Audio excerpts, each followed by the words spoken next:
ಪ್ರಪಂಚದಲ್ಲಿ ವಿದ್ಯೆಗಿರುವ ಶಕ್ತಿ ಹಾಗೂ ಮಹತ್ವ ಬೇರೆ ಯಾವುದಕ್ಕೂ ಇಲ್ಲ ಎಂಬುದು ಅರಿತು ಕಠಿಣ ಪರಿಶ್ರಮಪಟ್ಟು ವ್ಯಾಸಂಗ ಮಾಡುವ ಮೂಲಕ ಪಾಲಕರಿಗೆ ಹಾಗೂ ಶಿಕ್ಷಕರಿಗೆ ಕೀರ್ತಿ ತರಬೇಕೆಂದು ಕೆಂಗೇರಿ ವಿಶ್ವ ಒಕ್ಕಲಿಗರ ಮಹಾಸಂಸ್ಥಾನ ಮಠದ ನಿಶ್ಚಲಾನಂದನಾಥ ಸ್ವಾಮೀಜಿ ವಿದ್ಯಾರ್ಥಿಗಳಿಗೆ ಕಿವಿಮಾತು ಹೇಳಿದರು.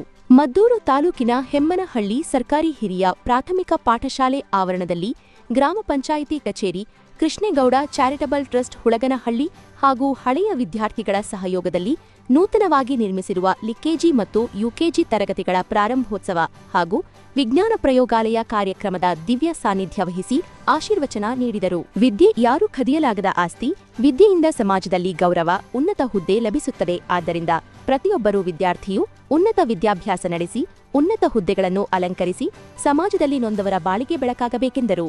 ಅನೇಕ ಹಿರಿಯ ವಿದ್ಯಾರ್ಥಿಗಳು ಸಾರ್ವಜನಿಕ ಶಿಕ್ಷಣ ಸಂಸ್ಥೆಯನ್ನು, ನಮ್ಮೂರಿನ ಶಿಕ್ಷಣ ಸಂಸ್ಥೆ ಇದು ನಮ್ಮೂರಿನ ಆಸ್ತಿ ಎನ್ನುವ ಭಾವನೆ ಇಟ್ಕೊಂಡು ಈ ಒಂದು ಸರ್ಕಾರಿ ಹಿರಿಯ ಪ್ರಾಥಮಿಕ ಶಾಲೆಯ ಆವರಣದೊಳಗಡೆ ಶಿಕ್ಷಣದ ಸೌಂದರ್ಯವನ್ನು ಹೆಚ್ಚಿಸಲಿಕ್ಕೆ, ಮಕ್ಕಳ ಪರಿಜ್ಞಾನವನ್ನು ಹೆಚ್ಚಿಸಲಿಕ್ಕೆ,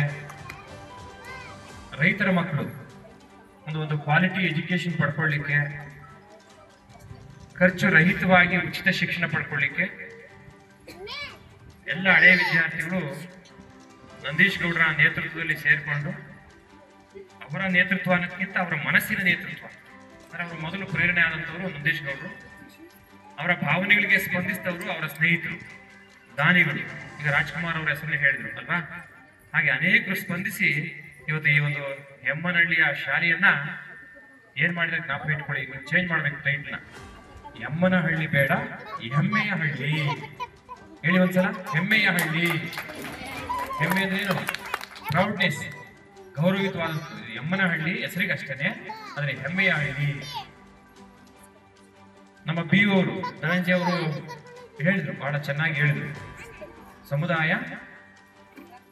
ಸಮುದಾಯದ ಆಸ್ತಿ, ಸಮುದಾಯದ ಶಾಲೆ, ಸಮುದಾಯದ ಮಕ್ಕಳು ಒಗ್ಗೂಡಿದ್ರೆ ಸರ್ಕಾರವೂ ಕೂಡ ಸಪೋರ್ಟ್ಗೆ ನಿಲ್ಲುತ್ತೆ, ಸರ್ಕಾರದ ಉದ್ದೇಶ ಈಡೇರುತ್ತೆ. ಹಾಗೆ ನಮ್ಮ ಗ್ರಾಮ ಪಂಚಾಯತ್ ಅಧ್ಯಕ್ಷರು ನಮ್ಮ ಜೊತೆ ಇದ್ದಾರೆ.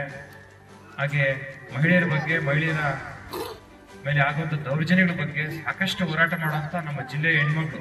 ಹುಳಗನಹಳ್ಳಿ ಕೃಷ್ಣೇಗೌಡ ಚಾರಿಟಬಲ್ ಟ್ರಸ್ಟ್ ಅಧ್ಯಕ್ಷ ಹಾಗೂ ಗ್ರಾಮ ಪಂಚಾಯಿತಿ ಸದಸ್ಯ ಎಚ್.ಕೆ. ನಂದೀಶ್ ಗೌಡ, ಗ್ರಾಮ ಪಂಚಾಯಿತಿ ಅಧ್ಯಕ್ಷೆ ವೀಣಾ, ಉಪಾಧ್ಯಕ್ಷ ಅಪ್ಪಾಜಿಗೌಡ, ಸದಸ್ಯೆ ಸೌಭಾಗ್ಯ, ಬಿಒ ಧನಂಜಯ, ಎಸ್ಡಿಎಂಸಿ ಅಧ್ಯಕ್ಷ ಗಿರೀಶ್, ಧ್ವನಿ ಲಯನ್ ಸಂಸ್ಥೆಯ ಅಧ್ಯಕ್ಷೆ ರಜನಿರಾಜ್, ಪ್ರಭಾರ ಮುಖ್ಯ ಶಿಕ್ಷಕರಾದ ಸರೋಜಮ್ಮ, ಜೋಗಿಗೌಡ, ಪಿಡಿಒ ಲೀಲಾವತಿ, ರಾಮಣ್ಣ, ಬಿಆರ್ಸಿಗಳಾದ ರಮೇಶ್, ಹನುಮಂತಯ್ಯ ಇತರರಿದ್ದರು.